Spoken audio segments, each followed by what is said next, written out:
Sir నమస్కారం sir. నమస్తే. Sir Jaganmohan Reddy గారి సోదరుడు వైఎస్ అభిషేక్ రెడ్డి కొన్ని రోజుల క్రితం అనారోగ్య కారణాల వల్ల చనిపోయాడు సార్. అయితే నిన్ననే మాత్రం అఫీషియల్‌గా అనౌన్స్‌మెంట్ చేశారు. అయితే మీడియాకు మాత్రం ఎప్పుడో తెలిసిపోయింది. ఆ వార్త కూడా చక్కర్లు కొట్టేసింది సోషల్ మీడియాలో.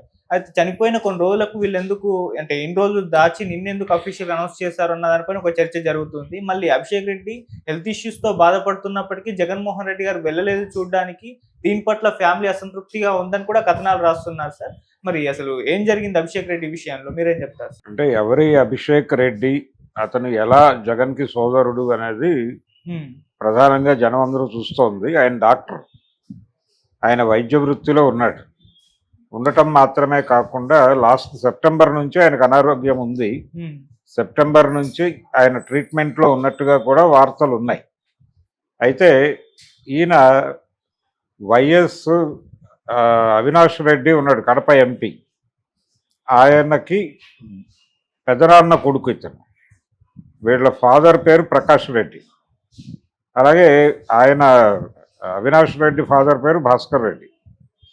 వీళ్ళు ఆ, ఇతను పర్టికులర్గా ఈ అభిషేక్ రెడ్డి జగన్ పాదయాత్ర సమయంలో ఆయనతో పాటు ఉన్నాడు, ఆయనకి సహకరించాడు.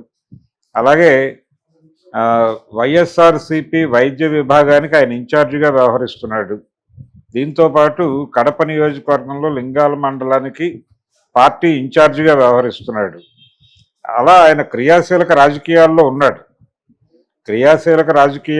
ఉన్నాడు. అలాగే ఆయన వివిధ బాధ్యతల్లో ఉన్నాడు. పార్టీకి సంబంధించి యాక్టివ్ పార్టిసిపెంటే. వైఎస్ఆర్సిపి కార్యక్రమాల్లో ఆయన యాక్టివ్ పార్టిసిపెంటే.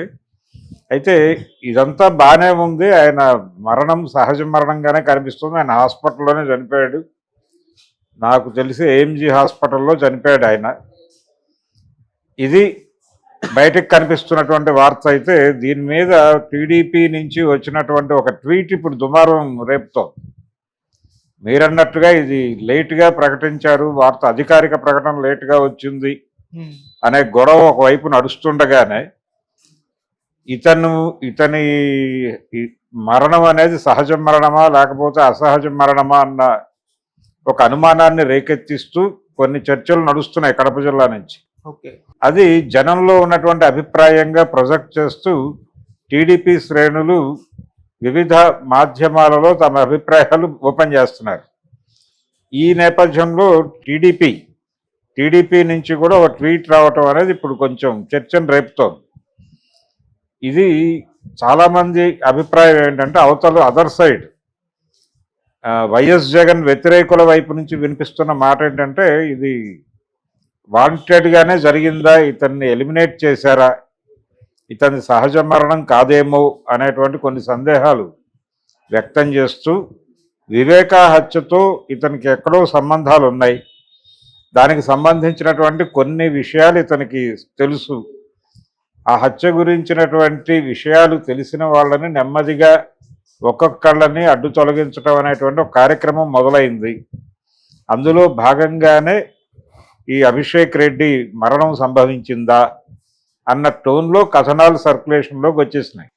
ఇప్పుడు గతంలో ఎప్పుడో 3 ఏళ్ల క్రితమో 4 ఏళ్ల క్రితమో సునీతారెడ్డి గారు మాట్లాడినటువంటి రకరకాల మాటలను కట్ చేసి కొన్ని వీడియోలు డిజైన్ చేసి వాటిని ఆవిడ నిన్నో మొన్నో మాట్లాడినట్టుగా కూడా ఈ థంబ్నెయిల్ పెట్టి యూట్యూబ్లో ప్రమోట్ చేయటం అనే కార్యక్రమం కూడా ఒకటి నడుస్తోంది. అంటే నేనే 2-3 వీడియోలు చూసి అలాంటి చూసి తీరా పరిశీలిస్తే అది ఇప్పుడు మాట్లాడింది కాదు. ఆవిడ ఎన్నికలకు ముందు ఎప్పుడో జగన్మోహన్ రెడ్డి మీద కామెంట్ చేస్తూ పెట్టినటువంటి ప్రెస్ కాన్ఫరెన్స్లో డైలాగులు అవి. ఆయన్ని టార్గెట్ చేస్తూ మాట్లాడిన మాటలన్నింటినీ ఒక చోటకి చేర్చి వక్రీకరించు ఓడించు అనే మోడల్లో దాడి మొదలుపెట్టారు. అలా ఈ అభిషేక్ రెడ్డి మరణం చుట్టూ ఒక అనుమానపు మేఘాలని అల్లేటువంటి ప్రయత్నం టీడీపీ నుంచి నడుస్తోంది. అది జనాల్ని కొంచెం కన్ఫ్యూజ్ చేస్తోంది. నిజంగానే జరుగుతుంది. పైగా దీనికి ఒక పోలిక తీసుకొస్తున్నారు. గతంలో పరిటాల రవి హత్య జరిగినప్పుడు కూడా వరుసగా కొన్ని హత్యలు జరిగినాయి. ఆ హత్య నేనే చేశాను అని చెప్పినటువంటి మొద్దు సీనుని జైల్లో ఈ వ్యాయామం చేసేటువంటి వాటితో కొట్టి చంపేశారు. కొట్టి చంపేయటం, ఎవరు చంపారు, ఎందుకు చంపారు అనేది ఒక గొడవ. దానిలో భాను చనిపోయాడు. ఇలా దాదాపుగా ఆ కేసుతో లింక్ అయి ఉన్నటువంటి వాళ్ళందరూ చనిపోయారు. అదే పద్ధతిలో ఇప్పుడు వివేక హత్య కేసులో ఉన్న వాళ్ళని కూడా ఒక్కొక్కళ్ళని ఎలిమినేట్ చేసే పని ఏదైనా జరుగుతోందా? ఈ కార్యక్రమం అంతా కూడా అవినాష్ రెడ్డిని కాపాడటం కోసం జగన్ గారే డిజైన్ చేస్తున్నాడా అన్న లెవెల్లో మాట్లాడేస్తున్నారు. నిజానికి వాళ్ళిద్దరూ జగన్, అవినాష్ రెడ్డి ఎలాగో అలా అభిషేక్ రెడ్డి, అవినాష్ రెడ్డి కూడా అంతే. కాబట్టి ఎందుకు అలా చేస్తారు అనేది ఎవరూ ఆలోచించడం లేదు. ఇక్కడ సొంత బాబాయినే ఎలిమినేట్ చేసిన వాడు గేమ్ నుంచి ఇది పెద్ద వింత విశేషము కాదు అన్న పద్ధతిలో ఒక లాజికల్ ఎండ్కి తీసుకెళ్తున్నారు దీన్ని. ఇది ఈ ఈ తరహా వార్తలు స్ప్రెడ్ చేయటం ద్వారా వైఎస్ఆర్సీపీని కార్నర్ చేయటం అనేది వ్యూహాత్మకంగా టీడీపీ కడప జిల్లా నుంచి నడుపుతోంది ఈ డ్రామాని. ఇది ఆల్రెడీ జనంలోకి వెళ్ళిపోయింది, ఈ అనుమానం వెళ్ళిపోయింది. అలాగే టీడీపీ సోషల్ మీడియా నెట్వర్క్స్ అన్నీ కూడా దీన్ని ప్రమోట్ చేసే పనిలో ఉన్నాయి. ఇందులో భాగంగానే ఇప్పుడు టీడీపీ అధికారికంగా ఒక ట్వీట్ చేయటం, కన్ఫ్యూజన్ ఉంది, అభిషేక్ రెడ్డి హత్య వెనకాల ఏవో కొన్ని సందేహాలు ఉన్నాయి ప్రపంచానికి అన్న టోన్లో అతనికి నివాళులు అర్పిస్తున్నారా లేకపోతే అనుమానాలు రేకెత్తిస్తున్నారా అనే డౌట్ వచ్చేలాగా ఒక ట్వీట్ చేయటం. దాంతో ఇప్పుడు ఒక అధికారిక ముద్ర ఎప్పుడైతే పడిందో ఇమ్మీడియట్గా టీడీపీకి సంబంధించినటువంటి అందరూ మేలుకొని దీని చుట్టూ రకరకాల స్పెక్యులేషన్స్ అల్లేటువంటి ప్రయత్నం మొదలుపెట్టేశారు. ఇది దాదాపుగా జగన్మోహన్ రెడ్డి చేయించిన హత్య ఖాతాలోకి తీసుకెళ్లేటువంటి ప్రయత్నం జరుగుతోంది. ఓకే, ఇప్పుడు ఎన్నికలకు ముందు ఈ పొలిటికల్ స్పెక్యులేషన్స్ ఆధారంగా కొన్ని సినిమాలు నిర్మాణం అయినాయి.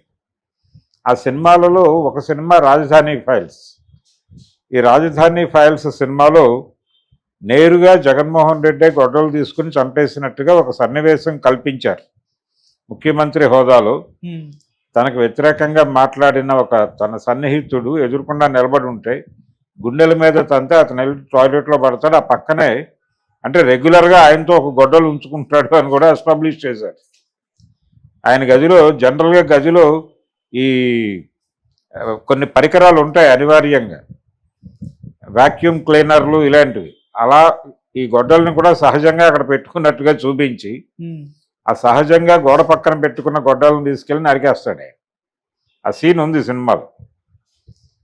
ఆ సీన్ తీయటం ద్వారా నేరుగా వైఎస్ వివేకాన్ని జగన్మోహన్ రెడ్డి గొడ్డలు తీసుకుని నరికి చంపేశాడు అనే ఒక అభిప్రాయాన్ని ప్రజల్లో నాటడం కోసం ఆ సన్నివేశాన్ని కల్పించారు డైరెక్టర్ గారు. ఇప్పుడు కూడా అదే జరుగుతోంది. ఇప్పుడు కూడా అభిషేక్ రెడ్డి మర్డర్లో నేరుగా జగన్ ఇన్వాల్వ్ అయి ఉన్నాడు అనేది ఎస్టాబ్లిష్ చేయడంలో భాగంగానే ఆయన సెప్టెంబర్ నుంచి అనారోగ్యం పాలైపోయి హాస్పిటల్లో ఉంటే ఏ రోజున కూడా జగన్మోహన్ రెడ్డి లేకపోతే ఆయన సతీ సమేతంగా కానీ తను విడిగా కానీ ఒంటరిగా కానీ వచ్చి కలిసిన వార్తలు ఎక్కడ చూడలేదు. ఇప్పుడు చెప్తున్నారు సెప్టెంబర్ నుంచి హాస్పిటల్లో ఉన్నాడని. ఆయన అప్పటి నుంచి ఉంటే ఈయన ఎప్పుడైనా వచ్చి పరామర్శించి ఉండాలి కదా, అంత సన్నిహితమైనటువంటి బంధాలు వాళ్ళ మధ్య ఉంటే. కానీ ఎందుకు రాలేదు?